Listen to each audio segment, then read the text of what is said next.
구독자 여러분 안녕하세요. 암호화폐 시장의 일정을 전해주는 유튜버 레우워크입니다. 영상을 제작하는 현재 시간은 5월 7일 오후 2시입니다. 오늘은 5월 셋째 주에 암호화폐 일정 제2탄을 준비했습니다.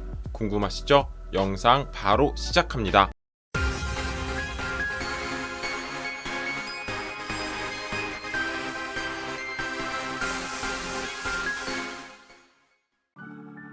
지난 영상에서는 5월 셋째 주 암호화폐 시장의 주요 일정과 호재를 업로드했습니다.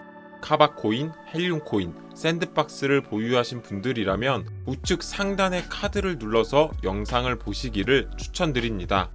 지난 영상에 이어서 오늘은 5월 셋째 주 암호화폐 시장의 주요 일정 제2탄을 준비했습니다. 처음으로 소개할 코인은 이더리움입니다. 이더리움은 2013년에 비탈릭 부테린에 의해서 탄생했습니다. 이더리움은 오픈소스 기반으로 구축이 되었고 디앱 구동을 지원하는 플랫폼입니다. 스마트 컨트랙트라는 개념을 최초로 도입한 이더리움은 디앱들의 자체 실행을 가능하게 해주는 컨트랙트를 블록체인 위에 적용했습니다. 이더리움은 ERC20이라는 네트워크의 표준을 제시하였고 그로 인해서 토큰 간의 호환성을 증진시키는 중요한 역할을 하였습니다. 그래서 거의 모든 디앱들은 현재 이더리움 네트워크를 기반으로 하고 있습니다. 뿐만 아니라 ERC721 기반 표준을 구축하였고 수많은 NFT도 이더리움 네트워크를 기반으로 하고 있습니다. 이처럼 암호화폐 산업에서 표준을 구축한 코인이 바로 이더리움이라고 보시면 될 것 같습니다. 이더리움은 작년 작업증명 방식인 POW에서 지분증명 방식인 POS로의 전환인 머지를 성공적으로 마무리했습니다. 이더리움은 지분증명 방식의 전환으로 에너지 소비량을 99.95%까지 줄일 수 있게 되었고 이는 최근 세계적인 이슈인 탄소 배출량의 감소와도 연관이 되어 있습니다. 이더리움은 머지 이후 블록 검증 및 생성에 필요한 자원과 시간을 획기적으로 줄일 수 있게 되었고 친환경적인 블록체인으로 자리잡게 되었습니다. 이더리움은 비트코인 다음으로 시가총액이 세계에서 가장 큰 디지털 자산이며 폴리곤과 같은 레이어2 코인들의 탄생으로 이더리움의 가능성은 점점 더 주목을 받고 있습니다. 이더리움은 네트워크의 디앱을 사용하거나 그 외 작동하기 위해서 수수료로 지불되고 있고 우리는 이를 가스라고 부르고 있습니다. 이더리움은 너무나도 중요한 코인이기 때문에 조금 길지만 자세하게 설명을 해드렸습니다. 이더리움 재단의 코어 개발자인 팀 베이코는 트위터를 통해서 이더리움의 다음 업그레이드에 대한 중요한 공지사항을 알렸습니다. 업그레이드는 5월 4일에 이더리움의 모든 코어 개발자들이 참석하는 회의인 올코어 디벨로퍼 익제큐션의 AECD 회의를 통해서 공개가 되었습니다. 관련된 내용 함께 살펴보겠습니다. 이번에 진행될 업그레이드명은 덴쿤입니다. 덴쿤은 여름철 별자리 중 하나인 백조자리의 꼬리 부분이 위치한 별을 말하고 칸쿤은 멕시코 도시의 이름입니다. 이 두 단어의 조합을 통해서 이번 업그레이드명은 덴쿤으로 결정이 되었습니다. 최근에 진행했던 샤펠라 또한 카펠라라는 별과 중국의 상하이의 도시를 조합해서 만들어졌고 이번 덴쿤도 동일한 규칙에 의해서 네이밍이 되었습니다. 이번 업그레이드는 크게 4가지의 EIP 제한이 추가될 예정입니다. 이번 네트워크 변경 제한명은 EIP4844, EIP6780, EIP1253, EIP6475 총 4가지입니다. EIP의 주된 내용은 이더리움의 실행 계층에 대한 개선 및 변경사항을 가져오는 데 중점을 두고 있습니다. 과거 샤펠라 업그레이드의 경우에는 EIP4895를 중심으로 비콘 체인에서 스테이킹된 이더를 인출하는 데 중점으로 두었다면 이번 덴쿤 업그레이드는 EIP4844를 기반으로 한 프로토 덴크 샤딩에 중점을 두고 있습니다. 이번 업그레이드의 핵심이자 프로토 덴크 샤딩이라고 불리는 EIP4844부터 함께 살펴보도록 하겠습니다. EIP4844는 레이어 2 네트워크가 현재 다른 곳에 저장된 거래, 증명 데이터를 게시하는 데 사용할 수 있는 이더리움 네트워크의 임시 데이터 블록을 도입합니다. 블록이 일시적으로 저장되는 부분이 이 기술의 핵심인데, 네트워크에서 영원히 저장되는 콜 데이터보다 가스 비용을 낮출 수가 있습니다. 현재 레이어 2 트랜잭션의 비용 중 90% 이상이 레이어 1에 저장되고 있습니다. 덴쿤 업그레이드가 진행이 되면 사용자들은 레이어 2 트랜잭션을 훨씬 저렴한 가격에 진행할 수 있습니다.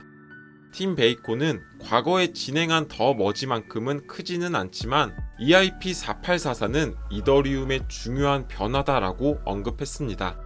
그 이유는 현재 합의 및 실행 레이어 모두와 상호작용해야 하는 네트워크에 완전히 새로운 데이터 레이어를 도입하기 때문입니다. 보시는 화면은 레이어 2 트랜잭션의 차트와 D앱의 사용량을 분석해준 데이터입니다. 좌측 상단의 차트를 보면 빨간색의 레이어 2 솔루션의 트랜잭션 수와 파란색의 이더리움 메인넷의 트랜잭션 수를 비교해서 볼 수가 있습니다. 현재 레이어 2 트랜잭션은 1일 200만 건 이상의 트랜잭션을 보여주고 있고 이더리움보다도 2배나 높은 수치를 기록하고 있습니다. EIP4188이 도입이 된다면 레이어 2와 관련된 코인의 트랜잭션 수수료가 감소가 되고, 이는 레이어 2 생태계가 더욱더 상승할 수 있는 배경이 될 것입니다. 레이어 2의 대표적인 코인으로는 폴리곤, 아비트럼, 옵티미즘 등이 있습니다. 그리고 두 번째 변경사항은 EIP6780을 사용한 셀프 디스트럭트 옵코드의 비활성화입니다.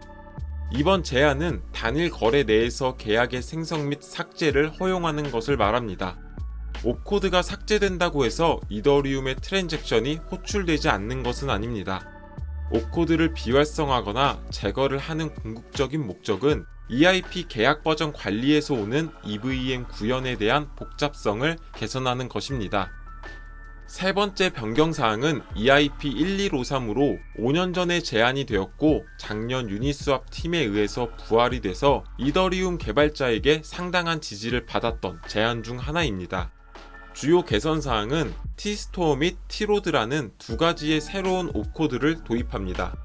이를 통해 특정 데이터를 온체인으로 저장하지 않고 트랜잭션이 종료될 때 버릴 수 있는 임시 저장 기능을 도입합니다. 과거에는 트랜잭션을 실행하면 여러 개의 유사한 중첩된 프레임이 실행되거나 생성이 되었습니다. 결국 하나의 계약에 속하는 프레임이 다수로 존재했고, 신뢰할 수 없는 계약에 속한 프레임이 있을 경우에 입출력 통신의 불안정을 가져오곤 했습니다. 그래서 재진입을 하게 될 경우 S스토어라는 저장소를 통한 통신이 필요했고, 이는 가스비의 상승을 유도했습니다. 이번 옵코드의 도입은 저장소에서 로드할 필요가 없기 때문에 더욱더 효율적인 가스비의 도입을 예상해 볼 수가 있습니다. 과거 샤펠라 업그레이드에 반영을 하고자 했던 제안이었으나 우선순위에서 밀려서 이번 덴쿤 업그레이드에서 반영될 예정이라고 합니다. 마지막 개선사항은 EIP6475로서 과거 EIP4844와 함께 제안되었던 트랜잭션 형식의 옵션 중 하나입니다. 트랜잭션 형식은 과거에는 RLP 인코딩을 사용했으나 RLP 인코딩 이외에 선택적으로 SSZ를 사용하기 위해서 정의하는 과정입니다. SSG의 선택적 도입을 통해서 가독성을 향상시킬 수 있습니다. 그 이유는 SSG의 구조는 기본 프로그래밍 언어인 파이썬으로 표현될 수 있기 때문입니다. 또한 SSG는 풍부한 인코딩 구조를 가지고 있어서 합의 레이어에서 사용될 수 있고 압축 직렬화 효과를 가져올 수 있습니다. 결국 미래의 이더리움은 트랜잭션 형식에서 SSG와 호환될 수 있는 효과를 가져올 수 있을 것입니다. 이더리움의 전체 마스터 플랜을 살펴보면 총 5가지의 스텝을 가지고 있습니다. 그중 더 머지는 작년 12월에 성공적으로 마무리가 되었습니다. 이더리움은 더 머지를 통해서 POW에서 POS로의 전환을 알렸고 전력 사용량을 99%나 감소시키며 확장성과 보안 성능을 개선하는 중요한 이더리움의 전환점이었습니다. 두 번째로는 더 서지이며 이번에 진행되는 댕쿤의 EIP4844 제안도 서지의 일부분이라고 보시면 될 것 같습니다. 댕쿤에 이어서 서지가 활성화가 된다면 이더리움은 샤딩의 도입으로 네트워크의 확장성을 크게 개선시킬 수 있습니다. 이제 남은 절차로는 버지와 퍼지 그리고 스플러지 3단계가 남아 있습니다. 버지는 버클트리와 상태 비저장 클라이언트를 도입해서 이더리움을 더 가볍게 만들고 탈중앙화를 강화할 수 있습니다. 비탈릭 부테리는 버지 이후 사용자가 디스크에 수백 기가바이트가 없어도 노드를 시작할 수 있을 것이다 라고 말했습니다. 그만큼 저장 공간을 최적화하고 확장성을 크게 증가시키는 업그레이드가 더 버지라고 볼 수 있습니다. 이어서 퍼지는 검증인에게 요구되는 하드 드라이브의 공간을 줄이고 간소화해서 네트워크의 정체를 없애는 업그레이드입니다. 블록체인에서 오래된 기록을 제거함으로써 노드가 블록체인의 전체 기록을 저장할 필요가 없도록 개선됩니다. 네트워크는 거래 데이터가 30일이 지나면 삭제가 되고 이더스캔의 블록 탐색기와 같은 인프라 제공업체는 오래된 과거 데이터를 계속 수집해서 제공합니다. 마지막 단계로는 더 스플러지가 있습니다. 스플러지는 앞서 4단계의 업그레이드에 포함되지 않는 네트워크의 효율성과 성능을 강화하는 일련의 작은 업그레이드들의 활동을 말합니다. 이더리움은 비탈릭 부테린의 지휘 아래서 하나씩 성과를 내고 있으며 앞으로도 크게 성장할 수 있을 것으로 보여집니다. 이더리움 홀더분들께서는 앞선 개발 소식들 참고하시길 바라겠습니다. 다음으로 소개할 코인은 솔라나입니다. 솔라나는 2017년에 만들어졌으며 지분 증명 방식인 POS 기반의 스마트 컨트랙트 플랫폼입니다. 솔라나는 타 블록체인 대비 빠른 거래 처리 속도와 낮은 수수료를 토대로 D앱들의 생태계를 조성한 프로젝트입니다. 솔라나는 네트워크 탈중앙화와 보안을 유지한 채 높은 확장성을 제공한다라는 것이 특징입니다. 솔라나는 지분증명 방식에서 발전한 역사증명 합의 방식을 채택해서 트랜잭션 속도와 저장 공간의 개선을 이뤘습니다. 또한 8개의 핵심 기술을 통해서 높은 확장성을 제공하고 있습니다. 솔라나 코인은 스마트 컨트랙트 상호작용 및 거래 수수료, 스테이킹, 거버넌스의 참여 수단으로 사용됩니다. 솔라나 재단이 솔라나 NFT 쇼다운을 개최한다라고 합니다.